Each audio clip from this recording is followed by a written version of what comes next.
मसलो इहो शादी असांजे छोकिरे जी घरवारी मुंहिंजी जो मसातो अलीगुल उनजी शादी हुई। उनजी शादी जी ख़ुशी में जीअं थींदो आहे फंक्शन, हेॾा मेहंदी रखी हुई, होॾा मेहंदी खणी आया छोकिरा। पोइ वरी घर में राज भाग उथी वियो, पंहिंजो पाण में कहोल हुयो। पोइ छोकिरा बि नचनि पिया कुॾनि पिया, हे हो। पोइ छोकिरे को इहो फेर कयो, भाइटियो आहे मुंहिंजो, उहो बि भाउ जो पुटु आहे। इहा उमिरि आहे जेका तव्हांखे ॿुधाई से इहा ई अथसि, यासिर नालो अथसि।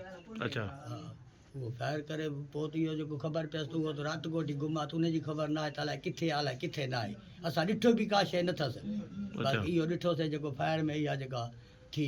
हीअं त इहो छोकिरो बि लापता आहे, असां शइ बि न ॾिठी अथसि। कहिड़ी शइ में मुंहिंजी घरवारी गुज़ारे वई, ॿी मुंहिंजी भाइटी आहे, उनखे गोली लॻी जेको सो ॼंग में क्रॉस करे उनखे लॻी, उनखे क्रॉस करे उनखे वञी लॻी आहे।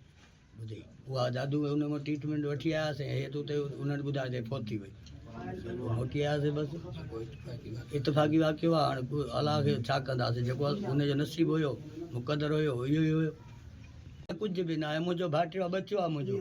अदा ही राति असांजी जेको सो शादी जी तक़रीब हुई, उन में जेको सो ॿारनि जी मेहंदी बुकी रखियल हुई। अॼुकल्ह ॾिसो था मायुनि जा फैशन वधी विया आहिनि, उन जे करे जेको सो ख़ुशी में छोकिरो जेको मुंहिंजो आहे सिर अथसि, उमिरि तक़रीबन 12 साल या 13 साल थींदसि, मासूम आहे, एॾो वॾो बि कोन्हे को।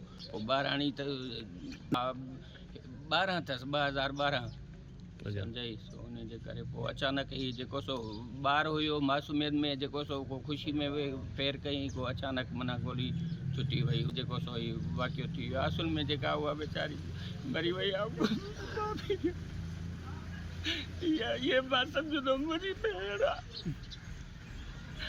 बस अचोने कला सही उनकी के खबर ना है अलाए काॾे जी ये मसलो थियो आहे न, हींअर ते उन जी का ख़बर न आहे अलाए काॾे।